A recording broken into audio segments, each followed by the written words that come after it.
Welcome everybody to our GC and TTRPG section.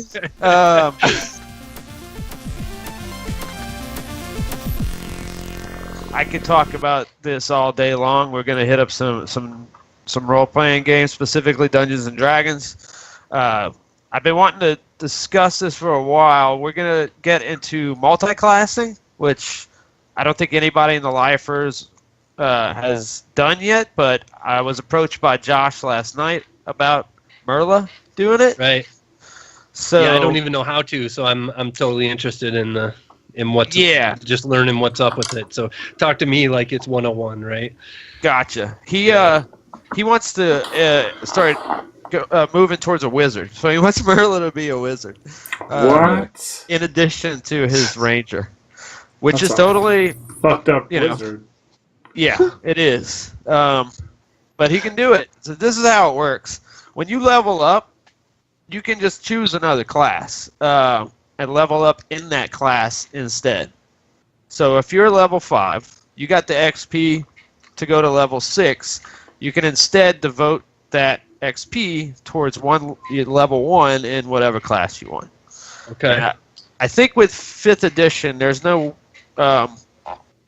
conflicting classes. Sure. So you could say it takes, if you're level 5, it takes 1,000 XP level up, and level 1 only takes 200.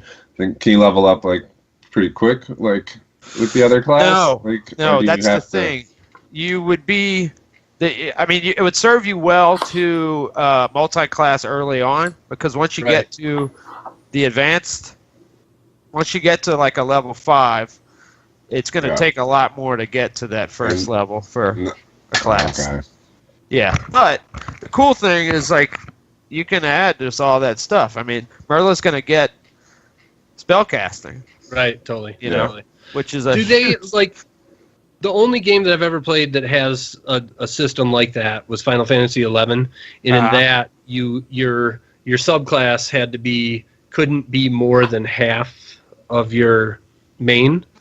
Like, is there anything like that in D&D? Could he potentially just keep using the other one instead and pass it up even, or be side by side? Yeah, he could abandon being a ranger and just go full throttle mage. Sure. You can ping pong back and forth and do 2. That's cool. Yeah, 2 mage and then 3 more ranger. Or he could do 1 each, and just keep leveling up that way. You can even do 3. Can you do any classes? Yes. You can do 4 or 5? You can do 4. I've never heard past 4 classes. Oh. But you can do tri and quad. I thought though there in 5th edition there was that stipulation that if your base stats I was about to get into that. Okay. Yeah.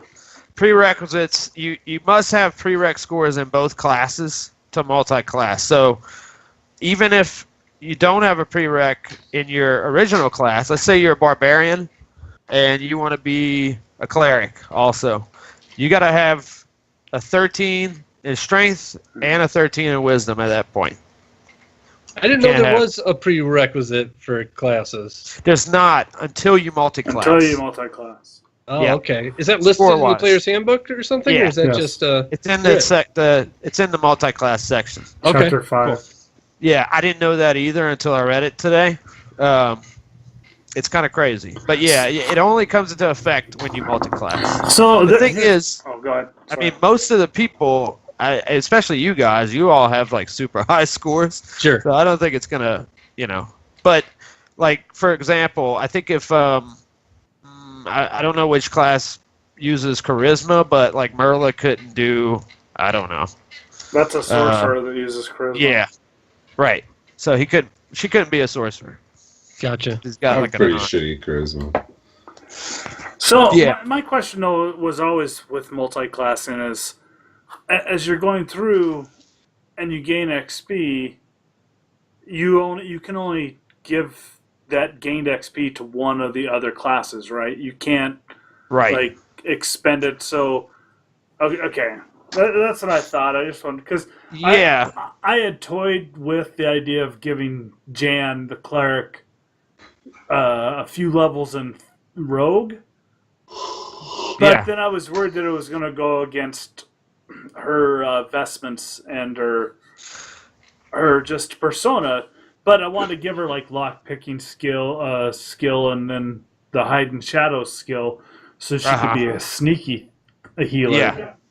And there are some abilities that I don't know them right off the top because it's a lot to get into. Yeah. And I want to keep it brief, but there are some abilities that you either don't get depending upon what class, or there are some that are different. Yeah. You know.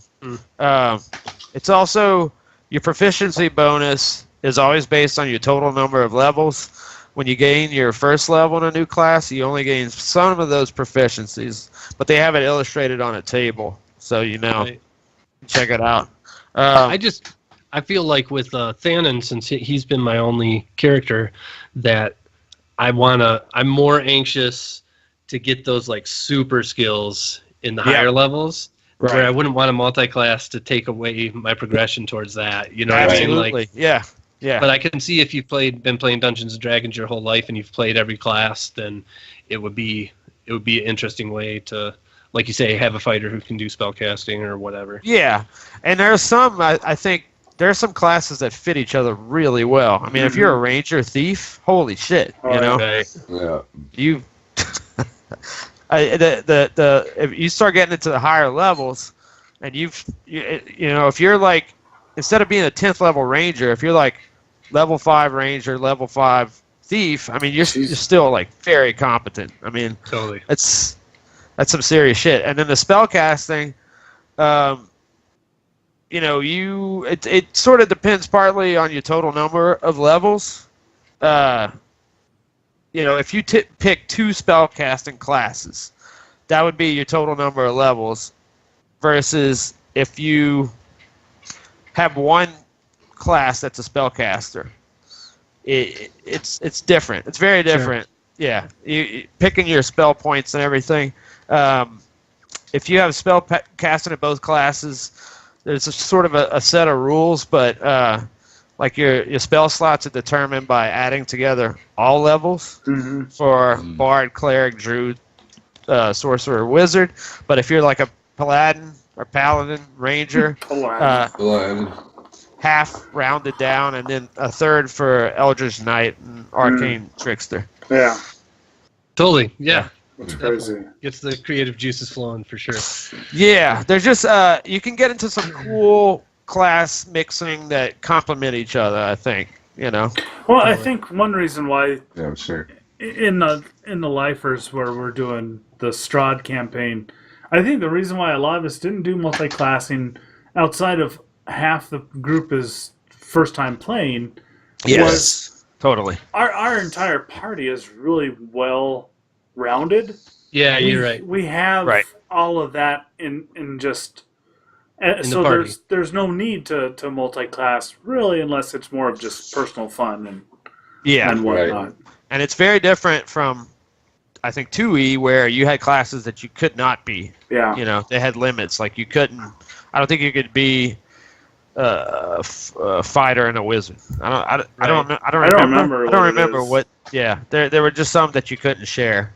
I would think also, like, if you were playing in a smaller group, like a group of 3 or something like that, it would be advantageous for you to pick something that can heal, no matter if you're a fighter of some sort, I've thought about it for Milby. Right. Totally. Right. Yeah, but you have a paladin in that group. He can heal. Yeah. No, totally. Right. Yep. All right. Well, thanks for the thanks for the education there, Dirk. That is. Yep. This is always good. For sure. Paladin. Dragonborn Paladin.